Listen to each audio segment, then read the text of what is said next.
has got a reservation in hell. Tem uma reserva no inferno. Every lesbian Toda lésbica has got a reservation tem in uma hell. reserva no inferno. Vamos falar sobre esse vídeo e vamos falar de fatos bíblicos sem nenhum tipo de preconceito, até porque preconceito também é pecado. E pudera eu, ter vivido 12 anos na homoafetividade enquanto homossexual, até fiz shows como drag queen, enfim.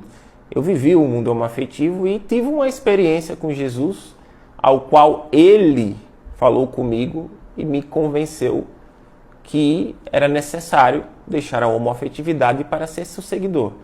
Então, acredito que eu posso ter um lugar de fala aí para explicar melhor sobre esta questão. Mas vamos começar com o pregador. Ele está falando alguma mentira? Ele falou alguma heresia? Ele está errado em pregar dessa forma? Na verdade, não. Nos Estados Unidos, igrejas pentecostais têm esse perfil mais exortativo, confrontador, na sua forma de pregar, na sua forma de falar o evangelho. E aqui no Brasil, pode-se dizer que mudou muito essa forma de pregação, porque antigamente era normal, principalmente nos meios pentecostais, você vê essa forma de pregação, que às vezes, vamos resumir o linguajar aqui no Brasil, que as pessoas gritam, que as pessoas confrontam. É um perfil de pregação e isso vai muito da personalidade e da capacidade de cada pregador. Cada um tem um perfil. Por exemplo, Pedro, João Batista, eram pessoas que tinham um perfil mais sanguíneo, colérico na sua forma de falar. Então, eu acredito que existe esse ponto a ser analisado. E o outro ponto é que ele não falou nenhuma heresia, porque realmente na palavra de Deus está escrito em Levítico 18, 22. O homem que se deitar com outro homem é um pecado. Só que a palavra ali a gente precisa analisar bem.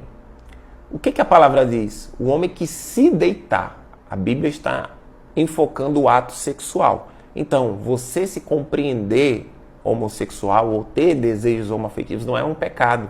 Não é pecado você ser tentado. O que é pecado é você ceder à tentação. Ah, Riquelmo, mas no Antigo Testamento não era pecado comer carne de porco, frutos do mar, fazer a barba? Sim, porque aí a gente precisa entender que existia um contexto cultural daquela época. Aquela época se vivia os ritos, a parte cerimonial do Antigo Testamento. Só que com a vinda de Cristo, e com a pregação do Novo Testamento, a parte cerimonial foi cessada e a gente segue a lei moral do Antigo Testamento. E tudo que está direcionado no Novo Testamento, ele deve ser seguido como ética moral, e ética de vida de qualquer e todo cristão, seguidor de Cristo Jesus.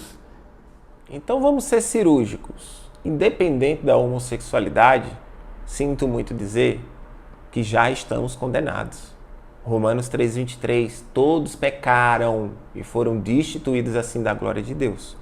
Então Jesus ele veio com um propósito de redenção em morte de cruz, pagando pelos nossos pecados e sendo assim justificados por meio de Cristo diante de Deus.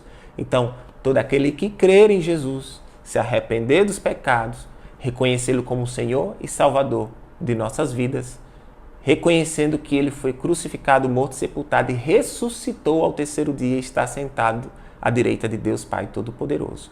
Quando você reconhece a divindade, o sacrifício de Cristo e tem como seu Senhor e seu Salvador, em amor a Ele você renuncia ao seu próprio eu, tomando a sua cruz e seguindo a Ele, você já está salvo diante de Deus por meio de Cristo. Então, gente, qualquer pessoa que seja homossexual, ela tem sim a possibilidade de ser alcançada por Cristo e assim transformada, assim como foi a minha experiência com Jesus. Não foi o homem, não foi a igreja, não foi ninguém que me induziu a deixar de ser quem eu era. Por amor a Jesus e entendendo que o que eu vivia desagradava a Ele, por meio que isso contrariava a vontade dele, a sua lei, eu renunciei a isso, entendendo que o enfoque é o ato sexual de pessoas do mesmo sexo. Isso é um pecado e sim, é condenável diante de Deus e está na palavra de Deus. E o que aquele homem pregou não é uma mentira. Talvez o que faltou nele foi pregar sobre a graça de Deus que existe sim, sobre aqueles que são homossexuais e que se moverem a buscar a Ele. Então, Deus, Ele se agrada em querer perdoar todo e qualquer pecador, independente de pecado. Só que isso precisa afirmar um posicionamento de arrependimento e de reconhecimento de Cristo e buscar uma mudança de vida. Porque, sinceramente, eu nunca conheci ninguém que conheceu Jesus verdadeiramente e permanecesse no mesmo estilo de vida. Quem tem o Espírito Santo, grava isso, quem tem o Espírito Santo verdadeiramente não consegue permanecer numa vida de pecado, seja de fornicação, seja de masturbação, seja de imoralidade sexual, o que seja. A pessoa ela é constrangida pelo Espírito Santo e não consegue permanecer nessa conduta de vida. Então vamos aos pontos. O pregador, eu não acho que ele errou, eu só acho que ele faltou falar da graça. Para eu falar da lei, eu tenho que falar da graça, que é a cruz.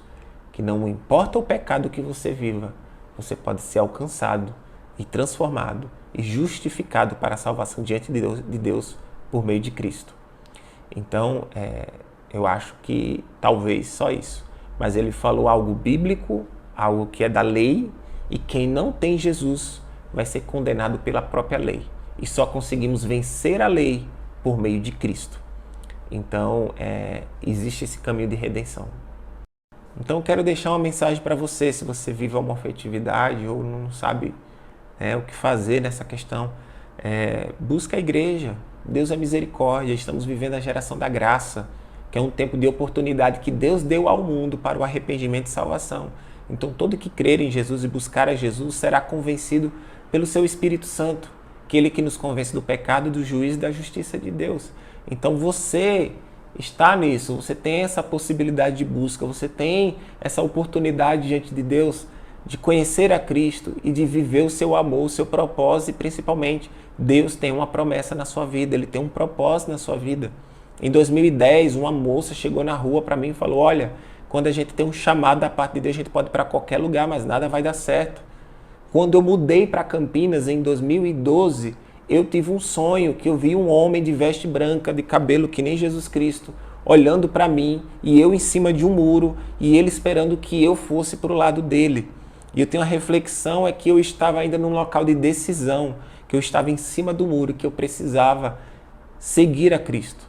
E Cristo já estava falando comigo enquanto eu era homossexual.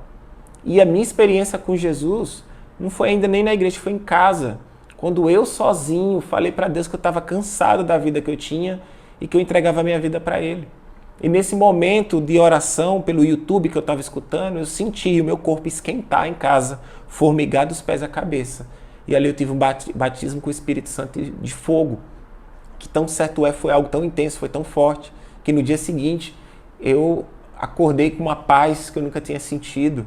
A minha depressão sumiu, o meu vazio sumiu pela primeira vez. Eu não precisava de nada, mas eu senti uma necessidade de buscar a Deus. E eu tive essa experiência pessoal com Deus, e foi que por meio disso eu não consegui por mim mesmo querer ou desejar viver mais a homoafetividade. Então foi pelo convencimento e pela uma experiência com o próprio Espírito Santo que eu mudei de vida. E falar que Deus não tem propósito na vida de quem é homossexual, isso é puro preconceito, porque Deus ama toda a sua criação.